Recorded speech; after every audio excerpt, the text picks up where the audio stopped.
జూరాల ప్రాజెక్టుకు భారీ ప్రవాహం కొనసాగుతోంది. ఎగువన కురుస్తున్న భారీ వర్షాలకు డ్యాంకు వరద ఉధృతి భారీగా పెరిగింది.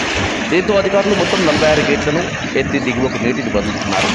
జూరాల ప్రస్తుతం నీటి మట్టం 315.359 అడుగులుండగా పూర్తి స్థాయి నీటి మట్టం 318.500గా ఉంది.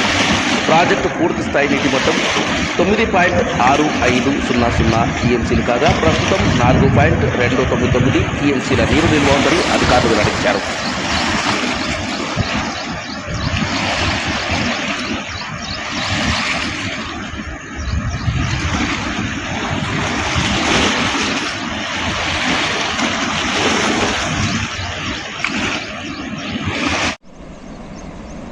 జూరాల ప్రాజెక్టుకు భారీ ప్రవాహం కొనసాగుతోంది. ఎగువన కురుస్తున్న భారీ వర్షాలకు డ్యాంకు వరద ఉధృతి భారీగా పెరిగింది. దీంతో అధికారులు మొత్తం 46 గేట్లను ఎత్తి దిగువకు నీటిని వదులుతున్నారు. జూరాల ప్రస్తుతం నీటి మట్టం 315.359 అడుగులుండగా పూర్తి స్థాయి నీటి మట్టం 318.500గా ఉంది. ప్రాజెక్టు పూర్తి స్థాయి నీటి మట్టం 9.6